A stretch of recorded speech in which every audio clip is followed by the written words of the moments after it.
Morning guys, it's February the 19th. I'm Henry Green from London Trading Group, and again I'm just going to go through what I'm looking for the coming day. So again, we're looking at euro dollar.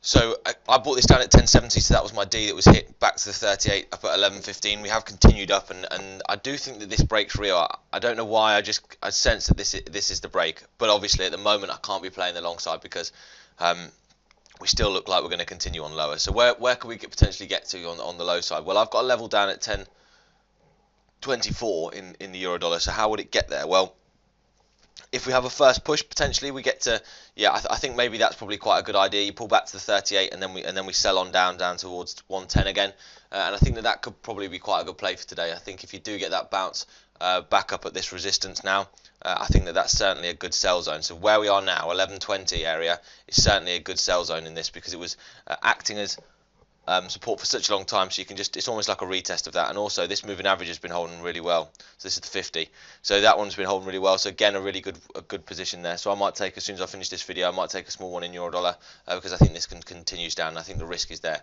to kind of sell this one lower, and I think it probably carries on lower. So cable, a nice bouncing cable. I like that bounce. And I'm going to look to play these fibs on the way up. We've kind of crossed back over this moving average that was holding nicely. Just get rid of this line, and I'm going to get rid of some decluster my chart somewhat. Take that off as well. So I like this on the top side now. I do feel like we've done what we needed to do. I've got a lot of reasons why it should stop here on my daily chart. So that 142.40 didn't like, and we've kind of bounced, and we've had a nice close yesterday. So yeah, I do think that this could be another move up. What I'll probably do is I'll have a 15-minute counter trend line in which case I'll be looking for the short side. But what I could also do potentially is, let's see if there's a line here that we could use. Okay, not really. So there's not really anything that I'm looking for cable for the short side. If it goes to the short side, then that's that, and obviously I'll just miss it. But for the long side, I like it up to 144.77, and I'll probably be looking to play it up there. Certainly on the I think it's got a few more legs up. This to me looks like it could bounce here, so I'm just going to watch that one. I think cable potentially bounces. Dollar yen, I'm still a bit undecided about. We are holding on the 8, so a pullback into the 8 at the moment is 114. So if we rally up to 114 again, I'll be a seller. And I just don't want to. So the reason why I closed this yesterday was just I had this thought that we were holding, although we were holding back on the 8, we hadn't pulled back to the 38. So therefore, it's a risky trade for me to take. So I do think this could now rally. And I think 114 is probably a good sell zone. And if it gets past 114 and we close above the 8 on the day, then I think this rallies into 115.80 sort of area, 116. So that's what I'm looking for dollar yen. If it gets up to 114, I'll sell it.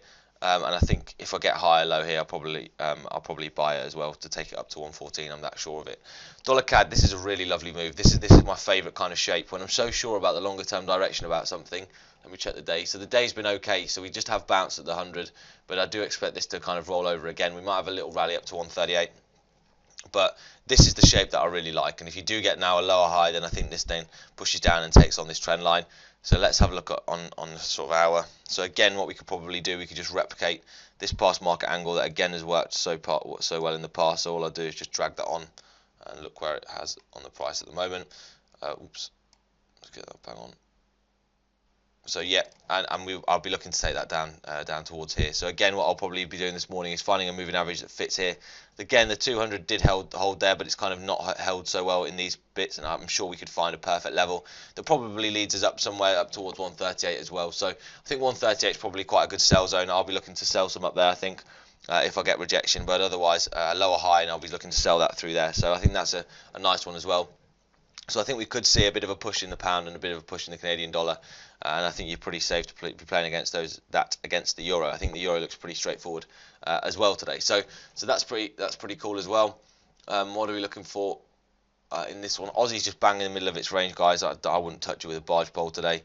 Again, we just bang in the middle. So I mean, you could play that as an area of support. If that breaks, you play the bottom side of the box, but it's just not, for me, the risk to reward here is not worth it. If it gets back up towards 90s area, then again it becomes a sell until it shows me that it wants to break out, but I'm not interested again for the time being. I just think that that's quite a risky play to be looking at.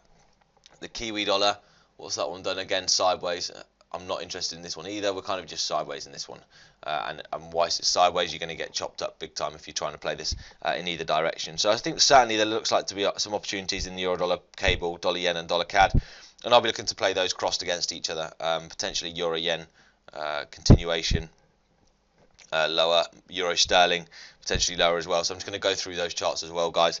But that's kind of how I'll be looking at trading today. I think there's probably going to be some good opportunities. News-wise, I'm not exactly sure what we've got. I can just check for you whilst you're still on here to see how it's going to be influenced. Obviously, I'll always go through this as well. So we have got retail sales as well. So we might get a rally in the pound, or maybe it sells off and then rallies. But either way, we've got retail sales from the pound, and then we've got the Canadian dollar. Quite a lot of Canadian dollar news this afternoon, and CPI. So it's quite a busy afternoon, but again, a lot of reasons why the dollar and the Canadian dollar should move this afternoon, as they usually do, especially the Canadian dollar. So just be wary of that. That dollar yen trade hit the D perfectly yesterday, that 112.80 area that we talked about, and I also know that pound yen sold off quite nicely, and we're down at the D now at 161. So a lot of things just continued on down and hit their destined target, maybe with a bit of a pullback. So everything's still completely following the fib rule. So that's all of those kept in check. So again, guys, feel free to leave any comment. They're always welcome. Click subscribe to never miss another video again, and happy days trading. Thanks very much.